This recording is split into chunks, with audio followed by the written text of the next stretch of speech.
మంచిగా చేసుకుపోవాలి, high class రావాలి అంటే ఎట్లా? హైదరాబాద్లో కూడా స్కై లైన్ రావాలని చెప్పి 3 ఏళ్ళు తిప్పలవాడానండి నేను, 3 years. ఎందుకంటే స్కై లైన్ రావాలని నోటి మాట అంటే రాదు, దానికి కూడా ఎక్కువ కావాలి. ఆ 50 అంతస్తులు 60 అంతస్తులు మీదకి పోయి కట్టేటువంటి ఆ క్రేన్ ఆపరేటర్లు, క్రేన్ డ్రైవర్లు, దానికి సంబంధించిన సరంజామా అంత ఉంటుంది. ఆ ఎక్కువ వస్తే ఆ స్కై రైజ్ వస్తుంది. ఆ ఎక్కువ తేవడానికి చాలా కష్టపడాల్సి వచ్చింది. ఇప్పుడు ఈ రాజభవన్ పక్కనే గేట్ పక్కన ఒకటి ఉంటుంది చూడండి, కాదు ఒక టవర్ ఉంటుంది ఒకటి. అని నేను పోతుంటే ఈ పునాది తీసిండు, మంచి స్పాట్ ఇది, వాటర్ ఫ్రంట్ ఉంటుంది హుస్సేన్ సాగర్. అతను చెప్పుడే మనం స్కై లైన్లో భాగంగా ఇద్దాము, 50 అంతస్తులకు ఇద్దామని చెప్పి ఆగమంటే ఆయన ఎవరో రాజుగారు ఆగలే, ఆయన గతగా కట్టుకున్నాడు పాపం. It took me 3 years to bring sky line to Hyderabad. మేము ఒక పద్ధతికి పోయినాం, సిస్టమ్ చేసినాం, ఓపికతోని చాలా సిన్సియర్గా మంచి పద్ధతితోని వాళ్ళతో డిస్కస్ చేసుకుంటూ మాట్లాడుకుంటూ ఒక క్రమ పద్ధతిలో పోయినాం. గట్టుంటుంది పద్ధతి. కానీ 4 ఫీజు తీసినాం, 4 10% ఏదో ఫీజు ఉండే. తర్వాత ఆర్డీఓ ఆఫీస్కి పోవాలి సార్, ఈ ఫీజు ఏమో కానీ ఆ ఫీజు ఎక్కువ అవుతుందని వాళ్ళు చెప్పిండ్రు.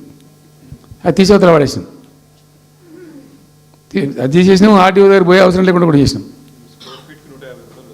ఇప్పుడు అదొక ఫీజు. ఆ ఫీజుతో ఏమైంది, ఆయనతో బీకింది. హైదరాబాద్ రియల్ ఎస్టేట్ గంగా కలిసింది.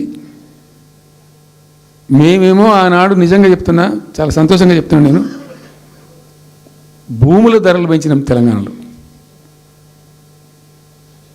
ప్రజా ఆస్తులు పెంచినాం, ప్రజా ఆస్తుల యొక్క విలువ పెంచినాం.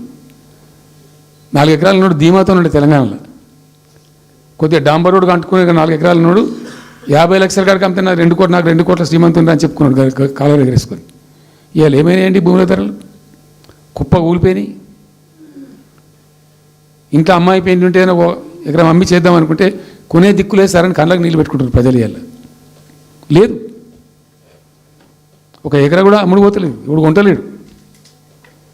దిక్కు లేకుండా అమ్ముకుంటే ఇష్టం వచ్చిన అడ్డమైన ధరలకు అమ్ముకోవాలి.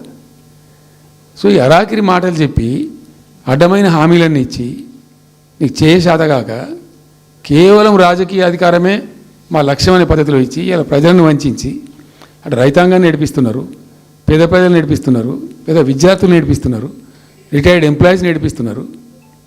పచ్చి అబద్ధాలు. కేసీఆర్ చేసిన అప్పులకు వడ్డీలు కట్టలేకపోతున్నావా? కావు ఉతికింది కదా, ఈ చెంప ఆ చెంప వాయించింది కదా. ఎంత కడుతున్నారు? తీసుకున్న అప్పులు ఏంటంటే 2,90,000 కోట్లు మొత్తం కలిపి చెప్పింది కదా చాలా స్పష్టంగా. సో ఇట్లా ఇవి